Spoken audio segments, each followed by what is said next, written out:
আপনারও আল্লাহর গোলাম, আপনারা আল্লাহর থেকে মুখ ফিরে নিয়েন না ভাই। আল্লাহর ঘর মসজিদ গুলো ফাঁকা, হজুর হয়ে গেছে। আমি একা নামাজ পড়ছি, একা আয়োজন দিচ্ছি, কোনো লোক আসে না ভাই। আপনারা আর ঘুমায়েন না, আল্লাহর রাস্তায় এটা কোনো টিকটক ভিডিও মনে করবেন না। ফজরে একা আয়োজন দিচ্ছি, একা নামাজ পড়ছি, একটা লোক আল্লাহর ঘর মসজিদে আসে নাই।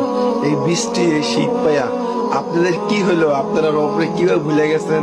এই ক্ষণস্থায়ী 2, 4, 10 ঘন্টা ঘুমায়া চিরস্থায়ী জাহান্নামী কিনতেছেন।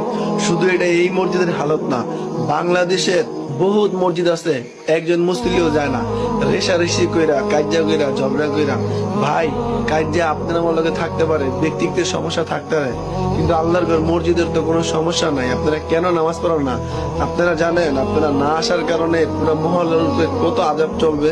আল্লাহর ঘর মসজিদ ফাঁকা, এই সময় তরকারি বাজার গুলা যান, পুরো ভরপুর পাইবেন লোকজন, মাছের বাজার যান পাইবেন, কিন্তু আল্লাহর ঘর মসজিদ কেন ফাঁকা ভাই? আপনি যদি নামাজ পড়ে ওই আরবে যেতেন, কাজে দিতেন, আল্লাহ কি আপনাকে সাহায্য করতো না? আপনি আল্লাহর ঘর মসজিদে আসেন না, আপনি কি শান্তিতে থাকতে পারবেন? আর এই দুনিয়া ক্ষণস্থায়ী শান্তি পেলে তো চিরস্থায়ী জাহান্নামে যেতে হবে। এই পৃথিবীতে আল্লাহর সবচেয়ে বড় হুকুম কি? নামাজ। আপনি নামাজ পড়ে যত খারাপ কাজই করেন, একসময় নামাজ আপনাকে বাঁচাবে ভাই। আল্লাহর ঘর মসজিদ গুলো ফাঁকা পড়ে রয়েছে, আপনি কিভাবে ঘুমাইতেছেন ভাই? আল্লাহর দোহাই আপনারা আসেন ভাই। আপনারা এই কথাগুলা টিকটক ভিডিওর মতো ভাববেন না, এই কথাগুলা এক আল্লাহর গোলাম আপনাদের বলতেছে।